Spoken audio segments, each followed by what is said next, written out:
Hello, everybody. Today I'm going to talk to you about the challenges facing education in the world and also in Iraq specifically. In the beginning, I would like to start with a historical background about conflicts and wars and how these two factors affected education and specifically destroyed libraries and books, destroyed human heritage. So I'm going to talk about historical background and the statistics, and then at the very end I'm going to talk about some solutions that through them we might save education or save educational facilities and books. If you go to the next slide, please. Yeah, books and libraries have been targeted by people of all backgrounds for thousands of years, sometimes intentionally and sometimes as a side effect of wars. So if we go back to the time of the Abbasid Caliphate, and if we focus, for example, on a very important place in that time, which was called Bayt al-Hikmah, or the House of Wisdom, established by Caliph Harun al-Rashid. That place was like a scientific center, scientific research center, library. It was also a place for scientist meeting. It was just like a small university, but it was very important. Unfortunately, that place, which contained a lot of manuscripts, important manuscripts, translations, came to be destroyed when the Abbasid Caliphate fell at the hands of Hulagu. I think you remember these things from school or something like that. Yeah. So yeah, if you go to the there were people since that time who took the responsibility to save educational facilities. Like, for example, a man named Nasir al-Tusi, Nasruddin al-Tusi, he managed to save like 400,000 manuscripts, took them from the House of Wisdom, and he transported them to Persia and put them in a safe place. Throughout like the 20th century, also we have, governments, dictatorships try to destroy books. Like, for example, in Hitler's time, I think you remember, or you have seen that in movies, they made bonfires to destroy books, specifically books that promote communism and other ideologies. Same thing happened in Russia under Stalin. Again, books promoting capitalism also came to be burned, and same thing happened also in our own time under Saddam. If you remember, books on a Dawa party, books that promote the party of Abdel Nasser in Egypt. Such kind of books were prohibited, and if they were found, they should be destroyed. Here, for example, we have an example from Africa when Al-Qaeda forces or extremists attacked Timbuktu and Mali. Again, they targeted libraries and targeted books. Again, this guy, Abdul Qadir Haidara, he was able to save like 350 manuscripts and move them to a safe place. In Iraq, we have another example. In Basra, for example, we have a woman named Alia. If you go to the second slide, please. Should I do it? I can do it? Okay. Okay. So this woman, unfortunately, she died last year, Alia Muhammad Bakr, again, during the war, in 2003 war, she was able to move 30,000 books from her library, which was, she was a librarian in the central library in Basra. She was able to move these books in order to save them from destruction. So we have such people, taking the responsibility by themselves, and they are not having, any power, just themselves. So they were able to save these books.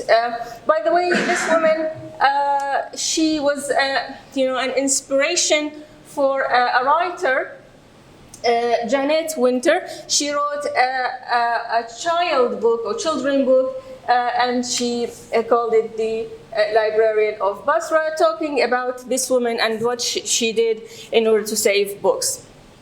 So people themselves, they felt the responsibility to save education and save educational facilities, but unfortunately the government did not take such steps. Unfortunately, during the 2003 war, in my university in Baghdad University, the library of the higher education was completely destroyed. I don't know, it was bombed, and it was like when we went to the university, we found that it was nothing. It was like all rubble. So it's not only that, but definitely a lot of universities in Baghdad and throughout all Iraq during that war came to be destroyed. A lot of educational facilities were destroyed. A lot of laboratories came to be destroyed completely.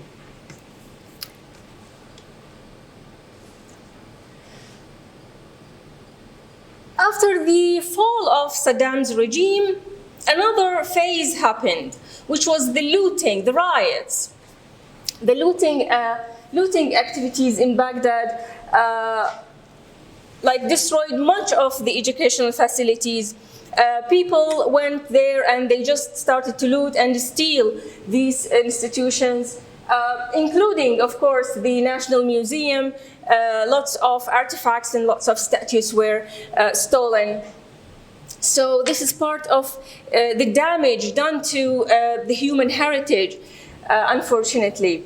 So I have met some students from the geography department. They said that when we entered our department, we used to have big maps. They were only trampled on and destroyed. Nobody took them, but the looters, when they just entered, they found them, and they just found that why shouldn't we do that? Why should we damage them? So they just damaged these facilities because of ignorance and because of, I don't know, grudge or hatred. So, yeah. So the educational system in Iraq was so much good prior to the year 1991. For example, the literacy percentage prior to 1991 was like illiteracy was like 0. And so the higher education level in Iraq was internationally respected, and students, when they went to study abroad, they found it so easy because the higher education system was very much powerful in that time. But after 1991, because of the blockade, because of lack of support and lack of financial support, so education started to deteriorate, and let alone what happened after 2003 war. Yeah, so I think I talked about this issue here. Lots of educational facilities and institutions were destroyed after the war. For example, here, Decades of war, UN sanctions, insecurity, and economic decline have adversely affected education in Iraq. Illiteracy levels have risen dramatically over the past years. So, according to a report by the UNESCO in 2010, at least 5 million of Iraq's almost 30 million people are illiterate. So this is a very high number of illiterate people in Iraq came to this happened after these years of war.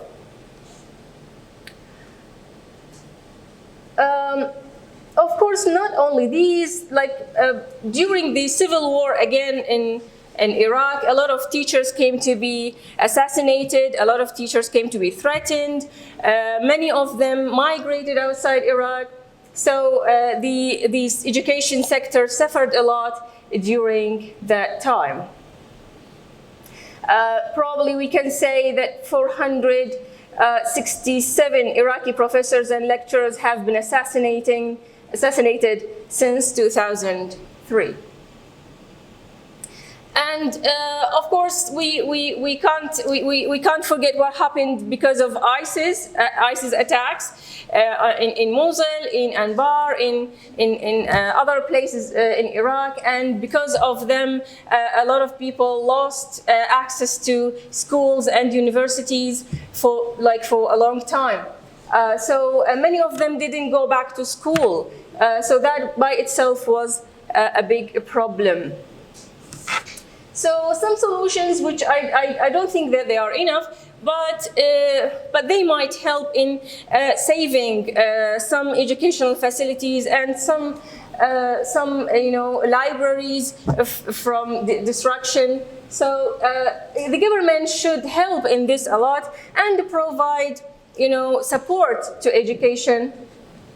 For example, all governments must show their commitment by signing the Safe Schools Declaration. They should also promote the guidelines for protecting schools and universities from military use during armed conflicts. Definitely, you know also that schools have been used by, even the U.S. Army during that time, ISIS, whatever. They used the schools as, places to achieve their actions there. Governments can build schools with the most modern infrastructure, equip them with the best books and learning materials, and train teachers with the best pedagogical techniques. In cases where formal education cannot continue in schools, alternative education service delivery such as pop-up schools, learning circles that operate off-site from the formal mother school can be useful. Pop-up schools, pop-up schools, they are just like, private tutoring in times of war, in times of conflicts. A tutor can visit some students and he can communicate with them, give them some tasks so that, education should not stop. Expanding remote learning to create resilience against disruption. Again, this is, came to be practiced in the time of the corona pandemic. Last but not least, I think one day I have seen a program on TV, and this happened in New York when people decided that they should protect knowledge and protect the scientific advancements that the world reached. So they put everything in some technological devices, and they put them in a oval-shaped device or something. I don't know what it is exactly. And they said this will be safe, just like a black box. It's going to be safe in case that an atomic war happened. If some survivors remain alive, they will find this device and they will open it so that knowledge will not be lost forever. Okay, thank you very much.